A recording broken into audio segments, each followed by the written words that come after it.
Tout l'enfer tremble à son nom, victorieux éternel, et le chant est racheté. Je sais que mon Rédempteur est sur le chef fondé ma vie, mon sauveur vit. Je peux déclarer chaque matin, Jésus, tu es le seul chemin, mon sauveur vit. Je sais que mon Rédempteur vit, et sur le chef fondé ma vie, mon sauveur vit. Je peux déclarer chaque matin, Jésus, tu es le seul chemin, mon sauveur vit.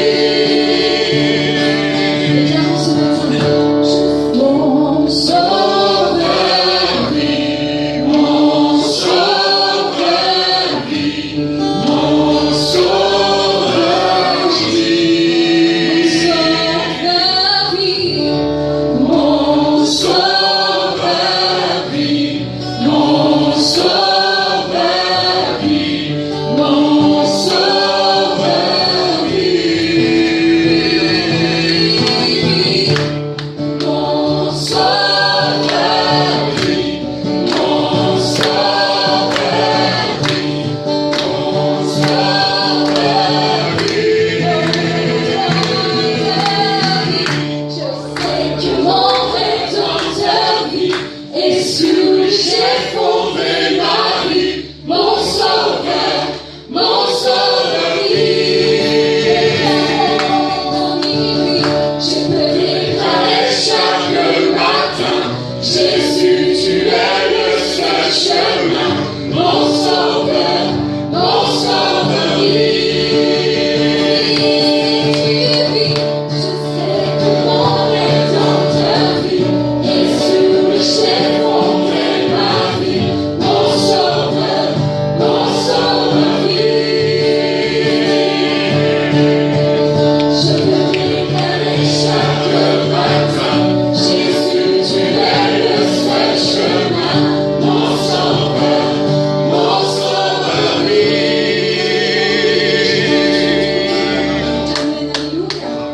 Amen. Nous sommes le trésor de Dieu, une perle de grand prix. Dieu ne nous abandonnera jamais, même dans les moments difficiles qui sont marqués dans notre vie, et ne nous abandonne pas. Amen. Il est écrit dans Matthieu 13, le royaume des cieux est encore semblable à un marchand qui cherche de belles perles. Vous êtes une perle de grand prix. Il a trouvé une perle de grand prix et il est allé vendre tout ce qu'il avait. Dieu nous garde protégés et serrés dans sa main, afin que vraiment nous puissions le glorifier. Il nous a créés pour que notre éclat brille et le glorifier. Et ce matin, nous voulons maintenant entrer dans sa présence, que ces fleuves d'amour puissent nous envahir ce matin et pouvoir proclamer Jésus. Je chanterai ton amour pour toujours. Alléluia. Oh Jésus.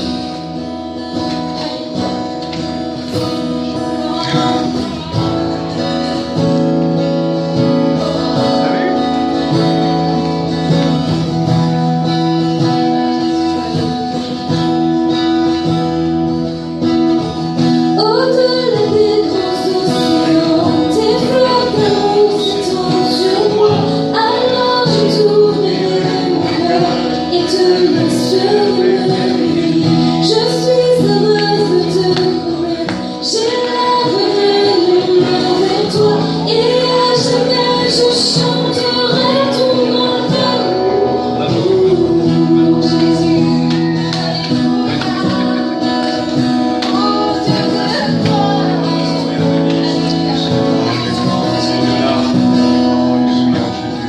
Au-delà des grands océans, tes fleuves d'amour s'étendent sur moi.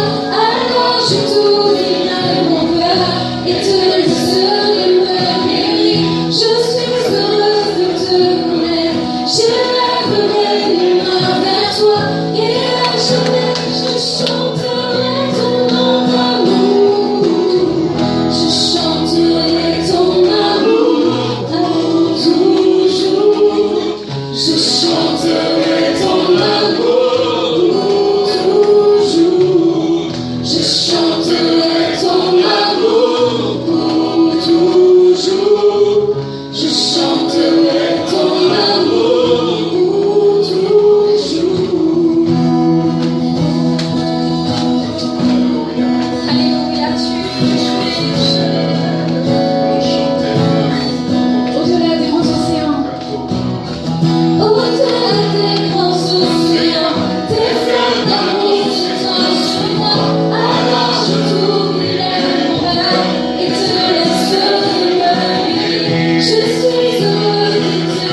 chanterai ton amour pour toujours.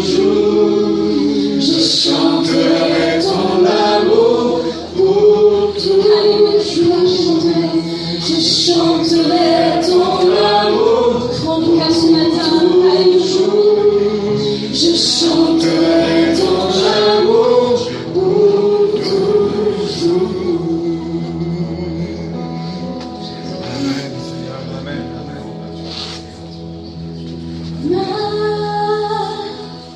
Majesté,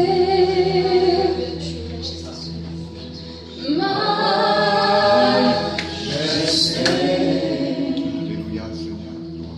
ta grâce m'a trouvé tel que Je suis sans valeur, mais pour toi, Père de prix. chante majesté,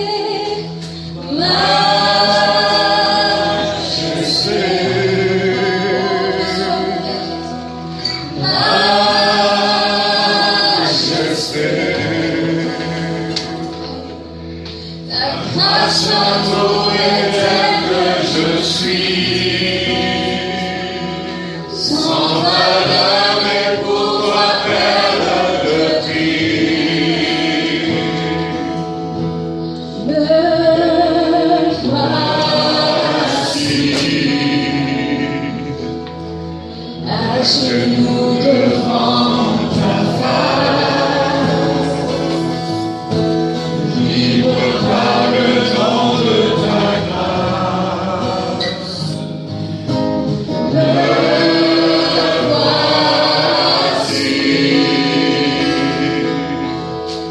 reconnaissant mon péché, et par la foi justifié, j'ai trouvé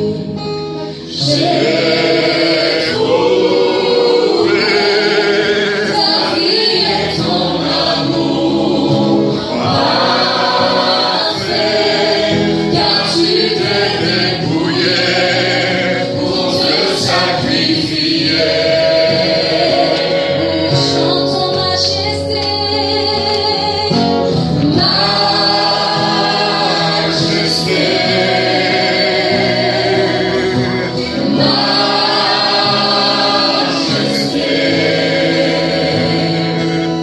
ta grâce m'a trouvé tel que je suis, sans valeur, mais pour toi, Père de me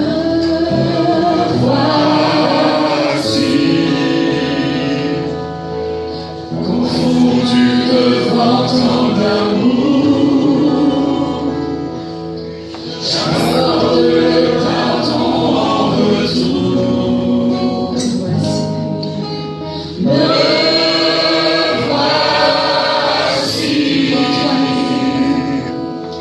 Tu désires me combler, me conduire dans ta sainteté. et j'ai trouvé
matin. Alléluia.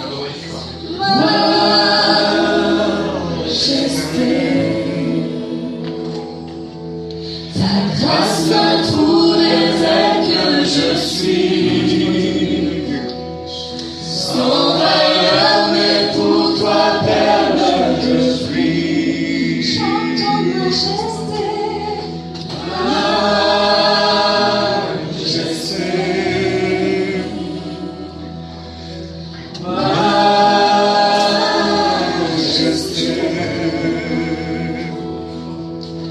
Grâce m'a trouvé tel que je suis.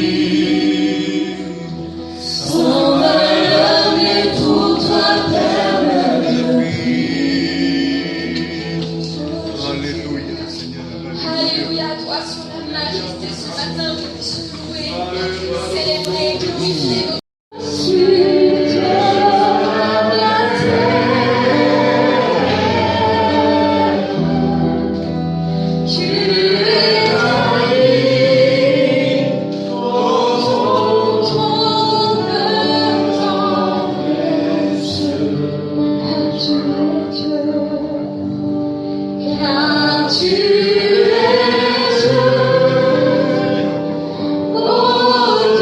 au-dessus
de toute éternité, Seigneur. Alléluia. Seul Dieu et seul roi, roi des rois.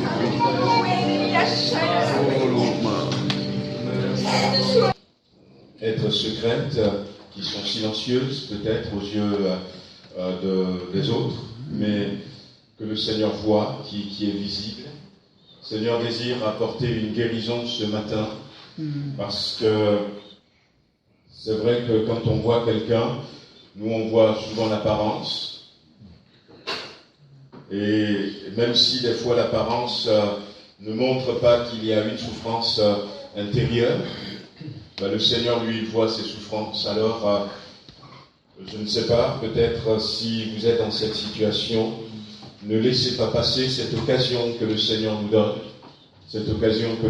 donne, pour recevoir cette guérison qu'il met à notre portée, à notre disposition ce matin.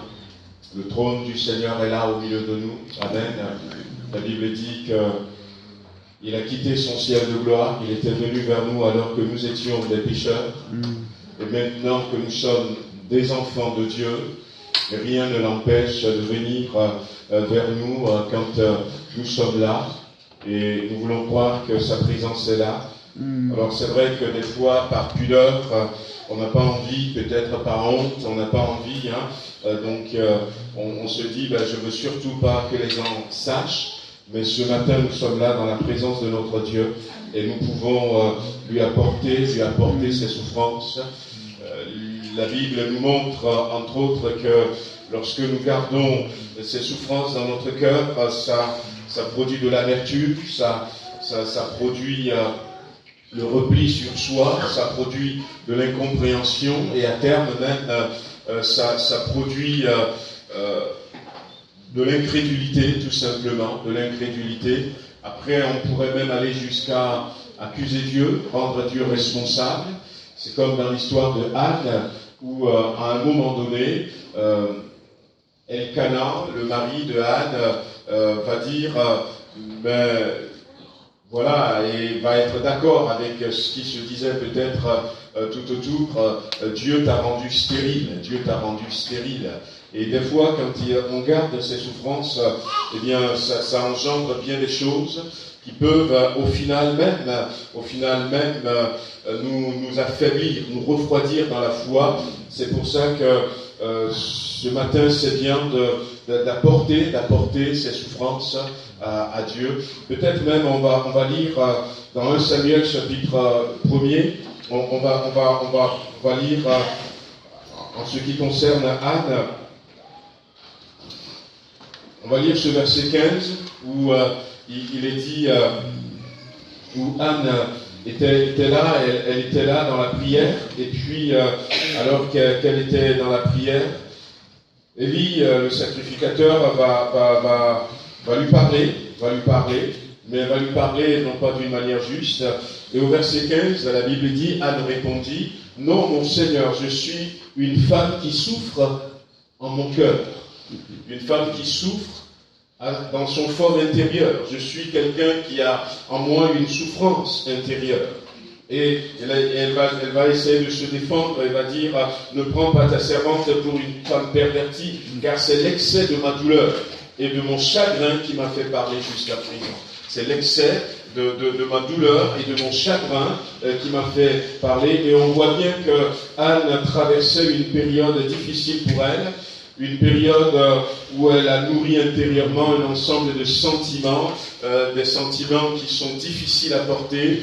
Ça peut être l'injustice, l'humiliation, ça peut être cette impuissance, cette stérilité, et même que chaque année il y a ce rendez-vous de joie où ils quittaient là où ils habitaient pour aller à Silo pour rencontrer l'Éternel. Ils passaient quelques jours là-bas, c'est la fête, il y a des sacrifices, mais pour elle, ces rendez-vous ne faisaient qu'augmenter sa souffrance. Et des fois, quand on garde trop longtemps ces souffrances intérieures, c'est ce que ça fait. Même le fait de venir devant Dieu, et finalement, ça devient pénible parce que on est quand même dans l'attente, mais on n'exprime rien, et puis on repart avec cette souffrance, et des fois, eh bien, on se retrouve dans cette situation un peu comme Anne, qui finalement va avoir une attitude. Elle était là ce jour-là, pendant combien de temps, on ne sait pas, et puis elle était en train de murmurer des prières à Dieu, elle est en train de répandre son cœur devant Dieu, et finalement, c'est Élie, donc, qui était le sacrificateur, qui va complètement se tromper, donc, en ce qui concerne Anne, et qui va lui dire jusqu'à quand, on va lire le verset avant, donc le verset 14, où Élie lui dit: jusqu'à quand seras-tu dans l'ivresse? Fais passer ton vin. Et là on voit quand même que, eh bien, Anne va être prise pour ce qu'elle n'était pas, à cause de cette souffrance intérieure, justement. Et ça arrive des fois que les gens ne nous comprennent pas, Je racontais le témoignage de cette femme, et puis à un moment donné, on a vu son attitude, on ne savait pas qu'il y avait cette souffrance, on était parti en délégation au Ghana, et elle, on a dit, mais non, elle nous méprise, on a été jusqu'à dire comme ça, elle nous méprise, d'autres ont dit, elle nous méprise, elle ne veut jamais se mettre ensemble avec nous, on l'a invité à manger ensemble, on l'a invité à prendre le car ensemble pour aller à notre conférence, mais non, elle ne dit rien, elle ne parle à personne. Alors les gens étaient venus me voir en tant que responsable du groupe en disant, mais en plus elle est de ton église, voilà, donc il y a eu des choses qui ont été dites, qui ont été exprimées, et puis bon, je dis, mais ouais, peut-être que c'est évident, on peut se tromper. Et j'ai été voir donc cette sœur, et je lui ai dit, et puis elle m'avait expliqué la situation. Elle avait une souffrance, elle était dans le dénuement complet, elle ne peut pas s'offrir ce que les gens mangeaient, même elle ne peut pas payer pour le car, et elle préférait aller à pied. Et c'est vrai qu'il y a de ces choses qu'on garde, et finalement ça fait qu'on a une attitude que forcément ceux qui nous entourent ne comprennent pas. Et au lieu que ça arrange les choses, ça envenime les choses. Heureusement que Anne a bien réagi, mais comment est-ce que nous réagirons-nous si eh bien, le pasteur nous dit, alors que nous sommes là, concentrés, cherchant à être touchés par Dieu, le pasteur nous dit, mais oh, écoute, qu'est-ce que tu as pris ce matin? C'est du whisky ou quoi?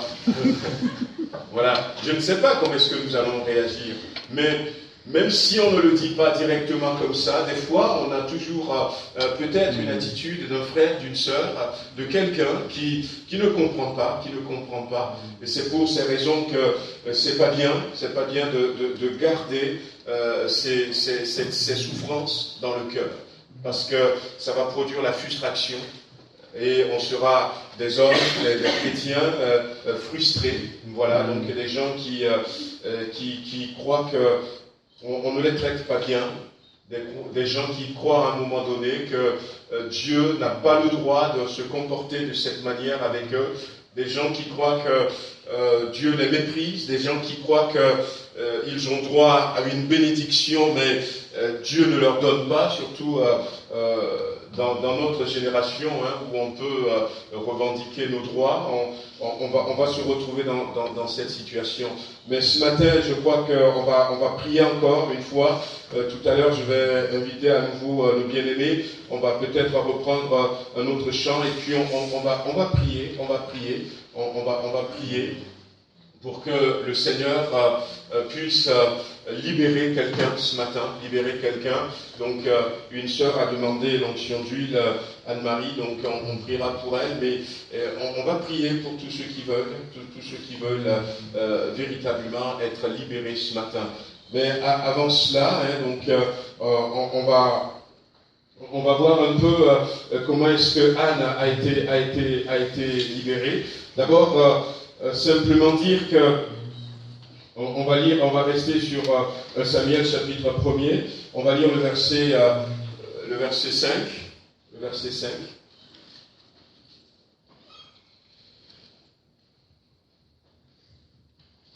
La Bible dit que Elkana, au verset 5, Elkana, il ici c'est Elkana, et donc le verset d'avant, le jour où Elkana offrait son sacrifice, il donnait des portions à Pénina, qui est la coépouse, la seconde épouse de cet homme, Elkana, et à tous ses fils et à toutes ses filles qu'il avait d'elle, mais il donnait à Anne une portion double, car il aimait Anne, que l'Éternel avait rendue stérile.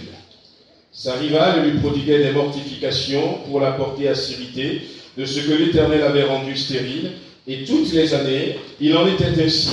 Et chaque fois qu'Anne montait à la maison de l'Éternel, Pénina la mortifiait de la même manière, alors elle pleurait et ne mangeait point. Elkana, son mari, lui disait, « Anne, pourquoi pleures-tu et ne manges-tu pas? Pourquoi ton cœur est-il attristé? Est-ce que je ne vaux pas pour toi mieux que 10 fils ?» Mieux que 10 fils. Et on s'arrête là. Et on voit quand même que, avant de voir un peu comment le Seigneur l'a amené à être libéré, il faut comprendre déjà que aucune compensation ne peut apporter la guérison que nous ne trouvons qu'en Jésus-Christ seul. Amen. Rien ne peut remplacer la grâce de Dieu. La grâce de Dieu. Et là, donc, si on s'arrêtait un peu sur le verset 5, son mari va lui donner beaucoup de nourriture, beaucoup d'aliments, mais on se rend compte que même si Elkana lui donne une portion double, eh bien, ça n'a pas compensé. Et c'est des réalités. Des fois, on devient boulimique, des fois, on se tourne vers des choses matérielles, on essaie de combler le vide. On essaie de répondre à cette souffrance, à cette douleur par des choses. Il faut arrêter à un moment donné et comprendre que la réponse se trouve en Jésus seul. Amen. En Jésus seul. Non pas ailleurs. Et la nourriture ne peut pas le faire, ni l'amour. Est-ce que je ne vaux pas pour toi mieux que 10 fils? Non. Eh bien, des fois, on croit que, l'amour peut combler ce vide. L'amour peut guérir. On connaît un homme qui pleurait chaque fois parce qu'il manquait de l'amour de son père. Et cet homme, il avait tenté deux autres religions sans réussir à combler ce vide, ce manque d'amour dans son cœur. Et cette souffrance était toujours là. Il s'était marié rapidement. Puis il pensait aussi que l'amour de sa femme va le guérir, mais ça n'a pas. Et il nous disait que, de temps en temps, il va se retrouver seul dans son lit en train de pleurer parce que cette souffrance était là jusqu'au jour où finalement il entend une voix audible lui dire « Arrête enfin de pleurer, parce que je suis ton père. » Et Dieu ne lui aurait pas parlé, rien ne va combler ce vide. Ouais, l'amour d'un mari, des fois on peut se tromper aussi. On penserait que sentimentalement ça va faire, et puis il y en a malheureusement qui s'en vont, qui vont loin de Dieu, qui partent avec un homme, une femme, et puis ils vont essayer de se rendre heureuses, mais au final, quand on les retrouve plus tard, on voit que la souffrance est toujours là, et que le mal est toujours là, la guérison n'a pas été obtenue. Donc comprenons ce matin, et je crois que Dieu a voulu faire passer Anne par ce côté pour lui montrer que, on ne peut pas remplacer ce que seul Dieu peut faire par les choses terrestres. On ne peut pas les remplacer par un homme, par une femme. On ne peut pas les remplacer par des biens matériels. Mais la Bible nous dit, et nous l'avions vu dans ce verset tout à l'heure, que Anne, elle s'est levée. À un moment donné, elle a compris. Et au verset 9, Anne se leva. Elle se leva après que l'on eut mangé et bu à Silo. Le sacrificateur était assis sur un siège près de l'un des poteaux du temple. Et l'amertume dans l'âme, elle pria l'Éternel et versa des pleurs. L'amertume dans l'âme, elle va prier, elle va verser des pleurs.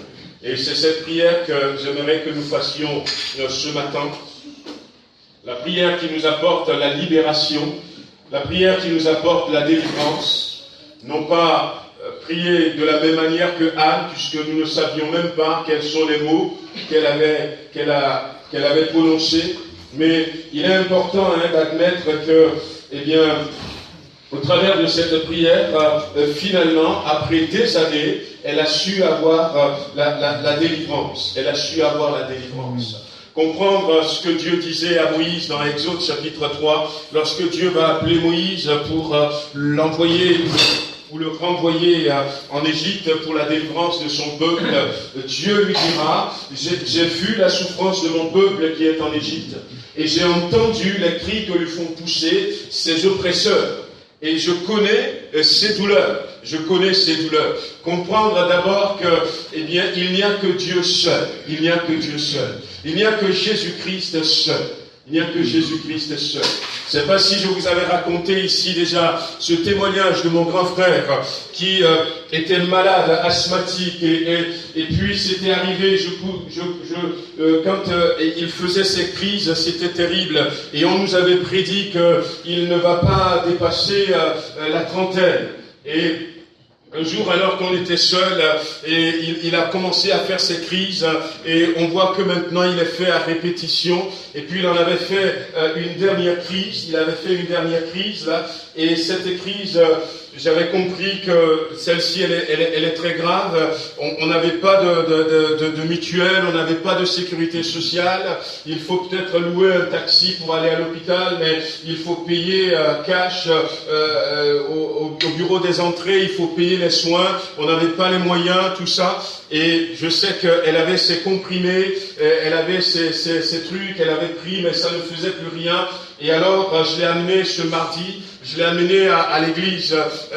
Il y a eu une réunion ce soir, on a un pasteur qui était venu du Ghana, et puis je l'ai amené, mon grand frère, et on était arrivés, la moquette était là, et puis les gens louaient le Seigneur, ça a fait de la poussière, ça a fait qu'aggraver son état, et on était là, j'ai dit au pasteur qui était là, j'ai dit au frère, mais mon frère ne va pas bien, il faut prier pour lui, il faut demander à ce que le Seigneur le secoure. Alors, ils étaient venus, ils ont prié pour lui, mais j'ai vu que son état ne s'améliorait pas.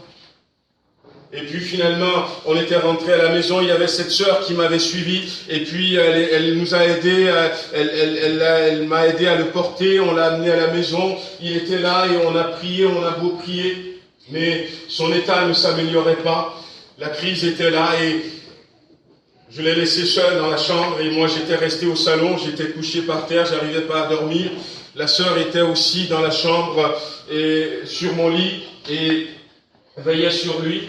J'étais là et puis vers 1h du matin à peu près, il avait plus de force, il a réussi à se glisser hors de son lit et il s'est traîné par terre jusque vers moi au salon. Et il a réussi simplement à appeler mon nom Lolo. Il n'a même pas pu avoir la force de dire quoi que ce soit. Et je le regardais, j'ai ouvert les yeux, je le regardais, il me regarda et on était resté pendant quelques minutes, juste quelques minutes. Et puis après, il s'est traîné, j'ai rien dit, il s'est traîné. Et puis il est retourné dans la chambre, il a grimpé dans le lit. Et il y a cette voix qui m'a dit, ton grand frère est venu te dire au revoir, il va mourir. Alors je m'étais réveillé, puis je suis reparti, et j'ai posé mes mains sur sa poitrine, et j'ai commencé à pleurer, et je disais en anglais, only you, il n'y a que toi seul qui peut faire quelque chose. Il n'y a que toi seul. C'était toute ma prière ce jour-là. Et je pleurais à chaudes larmes, et je disais, il n'y a que toi, il n'y a que toi seul qui peut faire maintenant quelque chose. Arriver à comprendre qu'il n'y a que Dieu qui peut nous libérer, qui peut nous délivrer.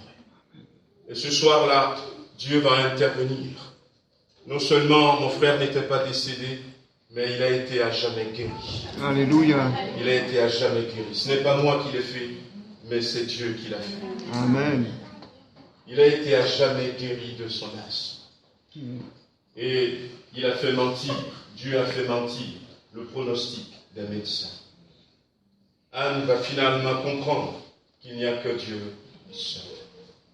La prière qui nous libère, c'est cette prière qui est une démarche personnelle. L'amertume dans l'âme, elle se leva, c'est elle qui s'était levée, et elle prie à l'Éternel. Elle prie à l'Éternel, et versa des pleurs. Or, elle était peut-être dans la même situation où j'étais en face de mon frère, mais c'est une démarche personnelle, frères et sœurs. C'est à vous de vous lever et c'est à vous de répandre votre cœur devant Dieu et de lui dire, Seigneur, s'il te plaît, s'il te plaît. Peut-être que ça va coûter quelque chose, parce que le fait de se lever, c'est peut-être un sacrifice. Le fait d'accepter de pleurer devant ces gens, c'est un sacrifice. Le fait de supporter les propos d'Élie, c'est peut-être un sacrifice. Ça va peut-être vous coûter quelque chose. Mais cette prière qui est une offrande, un sacrifice personnel, cette prière qui veut toucher le cœur de Dieu, toucher le cœur de Dieu. La prière qu'elle va faire, en vérité, en vrai, elle ne va rien cacher devant Dieu, même si on ne comprend pas ce qu'elle dit, mais elle va répandre, c'est ce qu'elle dira. Je répands mon âme devant Dieu. Elle va être vraie devant Dieu. Dieu aime la vérité. Amen. Dieu aime lorsque, nous lui présentons la situation telle qu'elle est. Même si lui, il connaît déjà la situation. Mais si nous prenons le temps de répandre nos cœurs devant lui, eh bien, je crois que le Seigneur apprécie. La prière qu'elle avait faite, la Bible nous dit au verset 11, elle fit un vœu en disant, Éternel des armées, si tu daignes regarder l'affliction de ta servante, et si tu te souviens de moi, et n'oublie point ta servante, et si tu donnes à ta servante un enfant mâle, je le consacrerai à l'Éternel pour tous les jours de sa vie, et le rasoir ne passera point sur sa tête. Alors, elle a fait un vœu dans sa prière. Elle a fait un vœu, mais attention, elle avait dit au Seigneur, si tu me donnes un garçon, je le donne en retour à l'Éternel. C'est vrai que la prière, ce n'est pas donnant-donnant, mais je crois qu'elle avait eu une démarche spirituelle. Vous savez, je crois que c'est la clé de l'exaucement de la prière de Anne. Lorsqu'elle va faire ce vœu correspond aux besoins du cœur de Dieu. Parce que Dieu avait un besoin. Si on continue de lire, vous allez voir que Élie, qui s'était trompé sur Anne, qui aussi avait ses soucis avec ses fils, Ophni et Phiné, Dieu cherchait quelqu'un qui va remplacer Élie. Ce qui s'était passé, c'est que Dieu avait vu les enfants d'Élie, Ophni et Phiné. Et Dieu savait qu'ils ne seront pas capables, ni l'un ni l'autre, pour prendre la succession de leur père. Et Dieu, qui travaille en avance, qui travaille dans le temps, avait déjà vu et puis avait déjà marqué ce besoin. Et j'ai envie de dire que Anne est allée dans la prière, mais il est allé dans la prière, non pas la prière superficielle. Bien-aimé, non pas la prière vite fait, mais elle était restée dans la prière. Elle était restée là pendant peut-être des heures, nous ne savions pas, alors qu'elle ne disait rien. Elle était allée en profondeur, comme Jésus disait à ses disciples, allez en eau profonde, comme Jean disait, j'étais ravi en esprit le jour du Seigneur. Elle a été aussi loin spirituellement qu'elle a vu le cœur de Dieu, elle a vu le besoin de Dieu. Elle a vu ce qui était sur le cœur de Dieu. Elle a été aussi loin. Elle était allée en intimité avec Dieu. Et ça lui a fait oublier, elle, son besoin. Et ce qui le préoccupait en faisant ce vœu, ce n'est plus son fils, mais c'est comment faire pour apporter une réponse à ce besoin que Dieu porte sur son cœur. Alors il va lui dire, si c'est que j'ai un garçon, je te le donnerai. Elle est rentrée dans un dialogue avec son Dieu. Elle a été en profondeur. Bien-aimé, elle avait pris du temps. Elle avait pris du temps. Il y a un homme qui m'avait invité à aller prêcher en Inde, mais je n'ai pas pu aller. Et quand j'écoutais son témoignage, j'avais parlé un peu avec lui au téléphone et il m'avait envoyé un livret qu'il avait écrit, son témoignage. Il était malade, il était le seul garçon de sa famille. Il était malade et puis on lui a dit, comme il y avait beaucoup de divinités, tu vas aller vers cette divinité, elle va te guérir, et la divinité n'a pas pu le guérir, un autre n'a pas pu le guérir, une autre n'a pas pu le guérir, et son état qui s'aggravait, et après il y a un peu comme de la folie qui rentrait momentanément dedans, et il a entendu parler de Jésus. Il y a un homme qui vient prêcher l'évangile pendant 3 jours dans le village à côté. Alors, on lui a dit, mais si tu es allé là-bas, peut-être que lui va te guérir. Alors il était parti. Et quand il était parti, il a entendu l'évangile le premier jour, il a entendu l'évangile le deuxième jour, il avait compris qui était Jésus, même s'il ne le comprenait pas parfaitement, et il avait compris que lui peut le guérir. Alors, le 3e jour, il est avancé devant. Il était avancé devant et il a dit à l'homme de Dieu, mais je viens, je donne mon cœur à Jésus, et je veux que vous priez pour moi pour que je sois guéri et que je sois délivré de l'emprise des démons. Alors l'homme de Dieu a prié pour lui, mais rien ne s'était passé. Rien ne s'était passé. Alors il était resté là, sur ses genoux. À un moment donné, les gens sont partis, l'homme de Dieu était parti. Et puis, les gens qui étaient là-bas sont venus le voir et puis l'ont dit, mais écoutez, il faut y aller maintenant, on va fermer l'église. Et il a dit, mais j'ai compris qu'il n'y a que Jésus-Christ qui peut véritablement me guérir. Et je vais attendre là jusqu'à ce qu'il me guérisse. Et puis, ils l'ont laissé. Ils n'ont pas fermé l'église à clé. Ils l'ont laissé, il était resté là, dans l'intimité avec le Seigneur. À un moment donné, très tard, ils sont revenus. Il a dit, mais est-ce que vous voulez pas venir manger un petit bout avec nous? Il a dit non. Et il racontait qu'il était resté là, il était fatigué, il est resté assis, mais il était là, il disait simplement, Seigneur, je ne te connais peut-être pas bien, mais j'ai compris qu'il n'y a que toi. Et finalement, le Seigneur va le visiter, parce qu'il a pris du temps pour lui. Le Seigneur va le visiter. Cette nuit-là, le Seigneur va le visiter. Il a dit qu'il s'était endormi, et il a fait un rêve, et il se trouvait dans le rêve. Il a vu quel est l'esprit démoniaque qui causait cette maladie, et puis il a vu le Seigneur le libérer. Mais non seulement le Seigneur le libérer, mais le Seigneur lui dit, tu vas te lever. Et tu vas me servir, parce que voici le plan que j'ai pour ta vie. Le Seigneur a toujours quelque chose sur son cœur pour nous. Amen. Mais des fois, parce que nous n'allons pas en profondeur, ce qui nous préoccupe, c'est vrai, c'est nos problèmes. Mais Anne va descendre.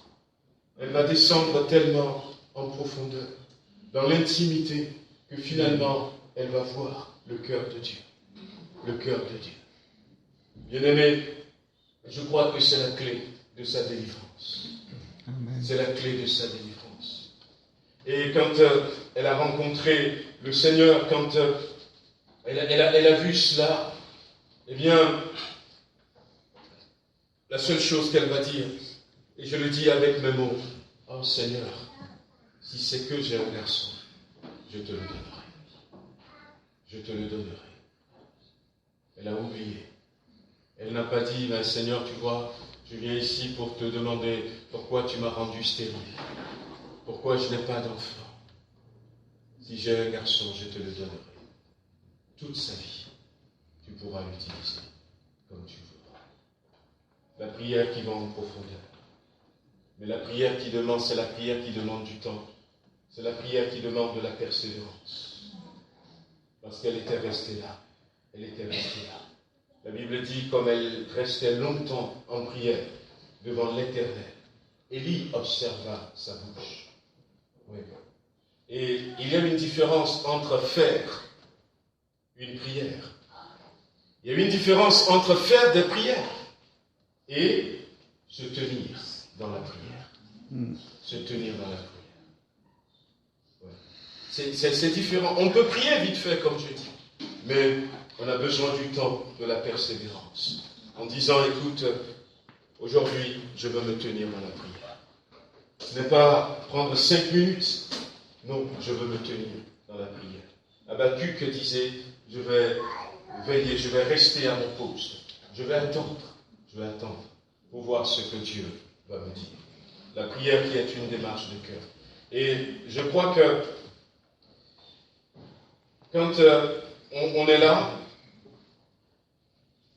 là, elle n'est pas restée, voilà, c'est pas une démarche de cœur. Pourquoi? Parce que ce n'est pas la beauté des phrases qui sont faites. Ce n'est pas, peut-être, je ne sais pas, la tonalité. Elle était restée là, mais il n'y avait que ses lèvres qui remuaient. Mais son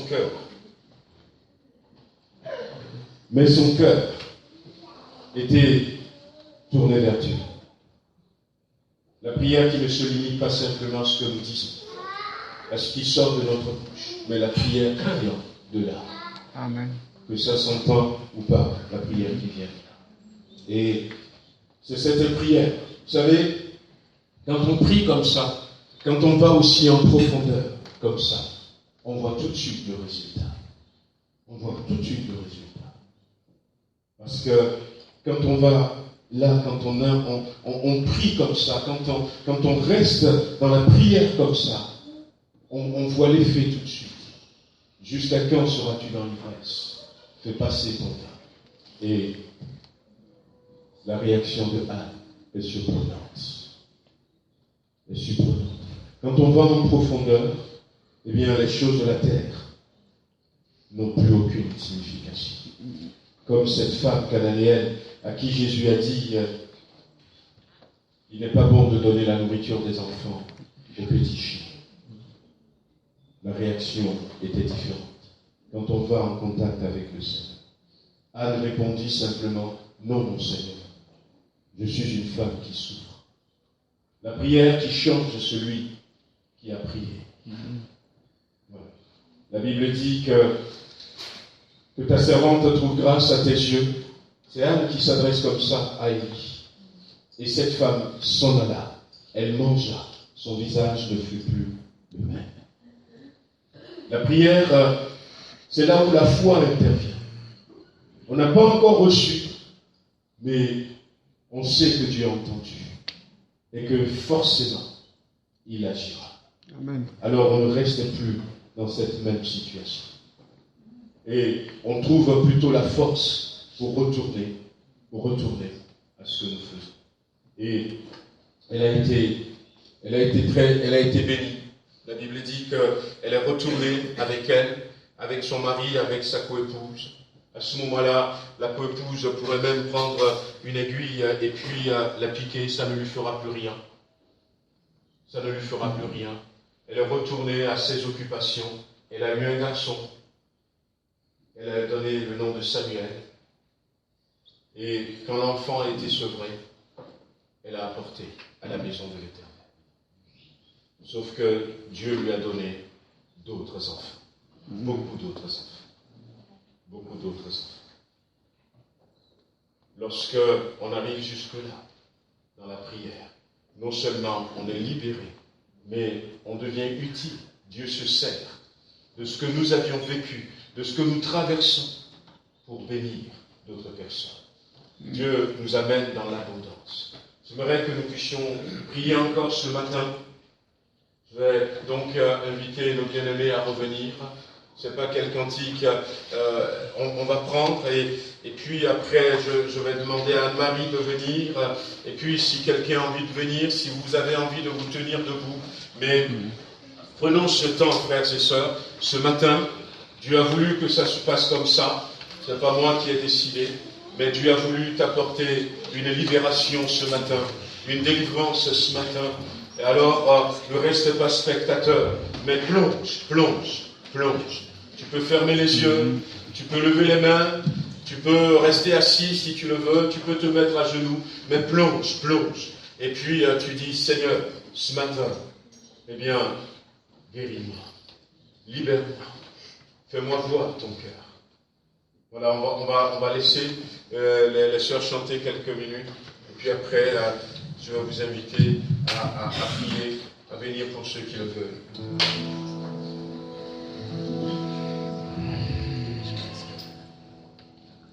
Béni soit Jésus. Alléluia.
Qui tu es.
notre sœur Anne-Marie, si elle veut venir jusque-là. Peut-être que ce matin, quelqu'un au milieu de nous dit, moi aussi, je vais me lever.